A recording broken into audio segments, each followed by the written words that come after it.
Muy buenos días a todos, sean oficialmente bienvenidos al segundo capítulo de esta Esquina Médica, un espacio donde ustedes y yo nos encontramos cada semana para juntos tratar temas de la medicina. Yo soy la doctora Neidis Pino Bernal y hoy les presento uno de los temas más enigmáticos en el mundo de la ginecología. Me refiero a la endometriosis.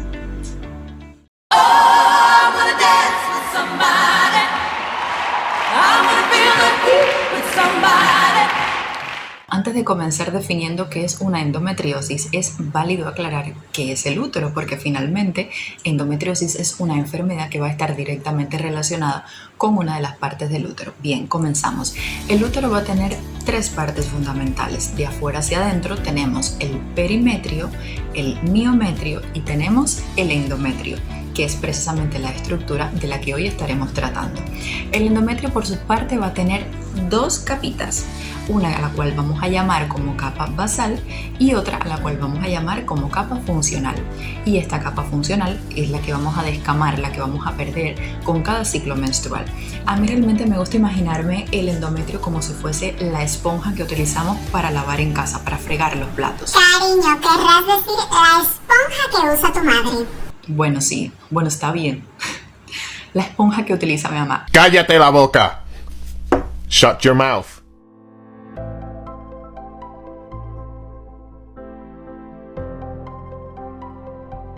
Cuando hablamos de endometriosis en medicina nos estamos refiriendo a que va a existir un crecimiento ectópico, o sea, un crecimiento de endometrio fuera de la cavidad uterina, en lugares donde normalmente no debería crecer.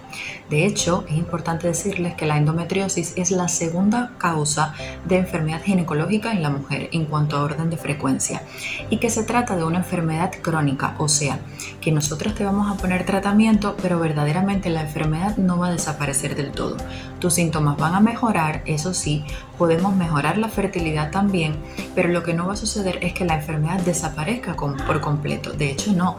De hecho, se ha visto que nosotros tratamos pacientes de forma farmacológica e incluso de forma quirúrgica y la enfermedad se presenta nuevamente. Entonces, esto es lo que le da la característica de ser una enfermedad inflamatoria ginecológica crónica. ¡Ojo con eso!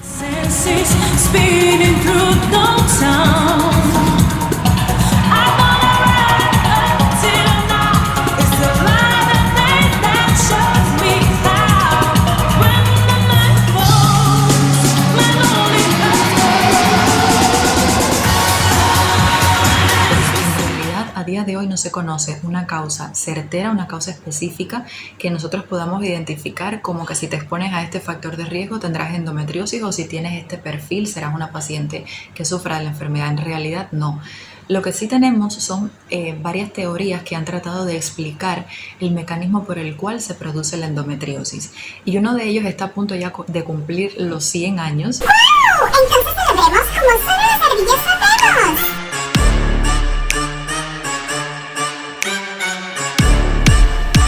Ok, bien, sigamos aprendiendo.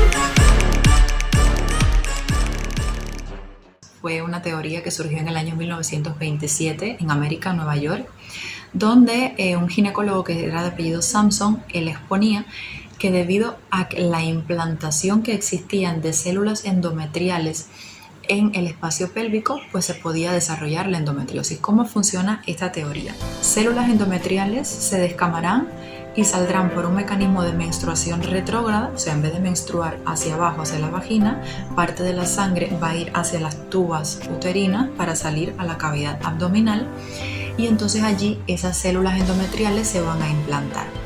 Posteriormente, esas células, debido a la influencia de los estrógenos cada mes, pues se irán desarrollando. ¿Qué pasa? Que esta teoría de la implantación sí explica el mecanismo por el cual pudiera producirse la endometriosis. Sin embargo, no es suficiente que una mujer tenga una menstruación retrógrada para que aparezca la endometriosis. Y esto se ha podido comprobar debido a que más del 50% de las mujeres del mundo entero tienen menstruaciones retrógradas y sin embargo solo un 10 a un 15% de mujeres tendrán endometriosis. Entonces, tener menstruaciones retrógradas es un factor que influye pero que no determina, no es causal directo para que se produzca endometriosis. Tiene la mujer además de este problema pues presentar trastornos en sus mecanismos de inmunidad.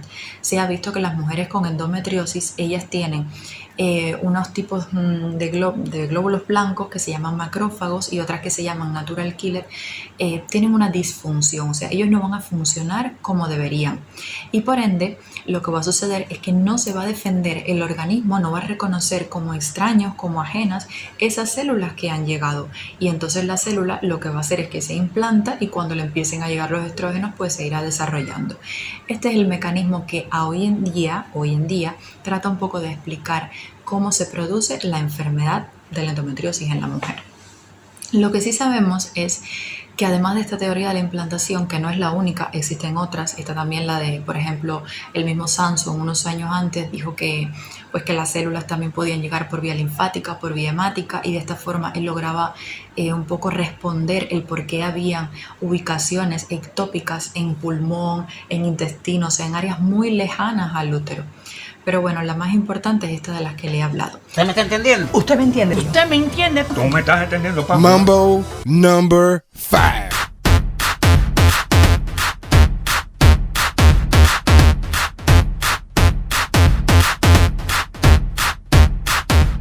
Si decimos que la endometriosis surge a partir de células que van a llegar del endometrio a la cavidad abdominal, porque hay una menstruación retrógrada, es lógico pensar que las mujeres que tengan un periodo menstrual muy abundante, o sea, que tengan una hipermenorrea, que es como se llama en medicina, pues serán mucho más propensas a desarrollar la patología. Lo mismo si tienes una proyomenorrea, que esto quiere decir que vas a tener en un año, en lugar de 12 menstruaciones, que sería uno por mes, vas a tener, 14, 15, 16 menstruaciones. O sea, que vas a tener un periodo entre una y otra muy corto. Esto también es otro factor de riesgo. ¿Por qué? Porque vas a sangrar más. ¿Qué otro factor de riesgo pudiéramos hablar? Bueno, las niñas que tienen una menarquía precoz, niñas que con 8 años, con 9 años ya empiezan con los periodos menstruales. ¿Por qué? Porque van a tener muchísimos años, muchísimos periodos menstruales, y se comportaría como un factor de riesgo. Lo opuesto, una mujer que tenga una menopausia tardía.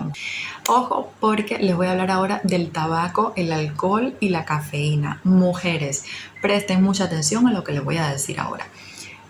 Les dije al inicio que la endometriosis es una enfermedad enigmática y controvertida porque los autores no se ponen de acuerdo en algunos de los criterios de esta enfermedad, y este del que les voy a hablar es uno de ellos. Se ha mencionado que el tabaco representa un factor protector para el desarrollo de la endometriosis. Con esto no les estoy diciendo que si ustedes se fuman una caja de cigarro todos los días no les va a dar endometriosis. Mira, yo realmente, y es mi opinión muy personal, a menos de que hayan libros y lugares que expongan que el tabaco sí protege el desarrollo de endometriosis, yo no lo recomendaría como una medida profiláctica de prevención de la endometriosis. No. Eso es una perdedera de tiempo. Porque vamos a ver, nosotros somos médicos y nosotros no solamente estamos atendiendo a un útero o a un ovario o qué sé yo, estamos atendiendo a un páncreas, no, nosotros estamos atendiendo a un ser humano que tiene muchísimos otros órganos y lo que puede ser bueno para uno puede incluso afectarle muchísimo más en otros órganos, y yo creo que el tabaco sería el ejemplo clásico. O sea, una mujer con endometriosis, ok, habrán libros que digan es un factor protector, pero te juro que si te fumas una caja de cigarro para prevenir una endometriosis, te juro que te va a salir un cáncer de pulmón en algún momento de tu vida. Entonces hay que ser un poco también inteligentes y consecuentes con las indicaciones que se le dan a los pacientes. Entonces, el tema del alcohol, el tema de la cafeína, sí se ha visto que ellos pues favorecen un poco los mecanismos estos de inflamación, los mecanismos inflamatorios dentro de la cavidad pélvica una vez que están pues estos implantes ectópicos allí. Por tanto, lo que debemos hacer es, finalmente, y mi criterio personal, evitar el tabaco, evitar el alcohol y evitar la cafeína. En cuanto al biotipo hábito externo o un poco al estilo de vida de la persona, mira, se ha dicho muchísimo y se ha hablado en los diferentes consensos que existen, el americano, el europeo, sobre endometriosis, que el biotipo obeso, o sea, las mujeres que tienen sobrepeso, las mujeres que están obesas, muy obesas, obesidad mórbida, índices de masa corporales en 34, 40, por allá, sí tienen un riesgo también aumentado de padecer esta enfermedad. porque Por los desbalances hormonales que estas señoras van a tener. Y es que precisamente la endometriosis se trata de una enfermedad crónica inflamatoria hormonal, o sea, ella es hormonodependiente. La endometriosis, para que este tejido ectópico persista en esos lugares que él ha elegido para poderse implantar y producir su enfermedad, él necesita de estrógenos para sobrevivir. Por eso, toda aquella condición que me aumente los estrógenos será capacidad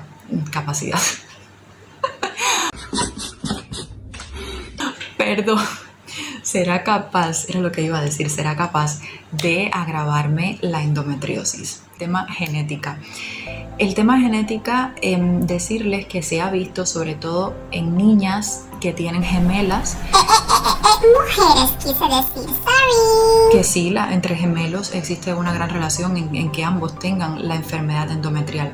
Lo mismo que tu madre o tu abuela haya tenido endometriosis también representa un factor de riesgo, pero no es que porque tu madre o abuela lo tuvieron obligatoriamente lo vas a tener. No es así, la probabilidad aumenta, pero no lo define al 100%, para que me entiendan.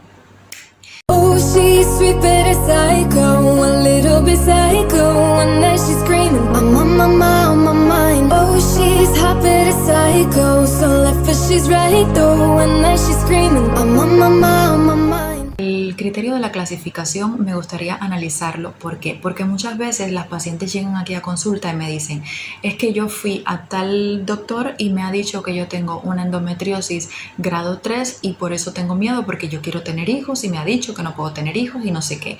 Mira, lo primero que te voy a decir, que te quede claro, y a partir de hoy, la endometriosis se clasifica en 4 grados fundamentales o estadios, como también le pueden decir. Está la enfermedad que es mínima, está la leve, la moderada y está la severa. De igual manera te lo puedes encontrar como estadio 1, estadio 2, 3 y 4. El estadio 1 va a ser una enfermedad de tipo mínima en la cual las pacientes van a tener implantes aislados en la cavidad pélvica. Y un estadio 4 que representaría el otro extremo, donde vas a tener muchísimos implantes en diferentes órganos que incluso van a profundizar, van a infiltrar otros órganos, y va a ser una enfermedad desde un punto de vista visual mucho más expresiva. ¿Por qué te digo esto de muy visual? Porque normalmente las clasificaciones en medicina me deberían hacer a mí tener la idea de que un estadio 1 es una persona que está mejor y que va a tener un mejor pronóstico, y un estadio 4 es una persona que está peor y que debería tener un peor pronóstico. Mira, en la endometriosis esto no se cumple. O sea, tú puedes ser un estadio 3 y a lo mejor da la casualidad que vas a tener un mejor pronóstico y vas a tener mejor fertilidad que una mujer incluso que tiene un estadio 1. Esto de la clasificación en la endometriosis es una clasificación, digamos, anatómica. Es un poco para que el cirujano, que después te va a hacer la laparoscopía, describa mejor qué fue lo que él vio. Si tenía muchos quistes, si estaban infiltrados, ¿te das cuenta? No es una clasificación pronóstica, no define tu estadio el pronóstico. Y esto pasa con la endometriosis. Quizás si fuese un cáncer de pulmón, bueno, el cáncer de pulmón ahí sí, no es lo mismo tener un estadio 1, que es una enfermedad todavía tratable con una intención curable, a un estadio 4, donde desafortunadamente lo que te tocará sería un tratamiento paliativo. ¿Te das cuenta? Aquí en el cáncer de pulmón sí es válida la clasificación y me habla de pronóstico, pero en la endometriosis no. Entonces tranquila, la próxima vez que tu médico te diga, mira, es que tienes un estadio 4, respira, es probable que tus lesiones sean un poco más profundas, pero esto no quiere decir que tú vayas a tener un pronóstico muchísimo peor ni muchísimas complicaciones. No, porque en medicina y en la endometriosis hay pacientes y no una enfermedad. El comportamiento puede ser completamente distinto de una mujer a otra. Y espero de corazón que esto te lo lleves a partir de hoy. Si necesitas reggaetón, dale. Sigue bailando, mami, no pare. Acércate a mi pantalón, dale. Vamos a pegarnos como...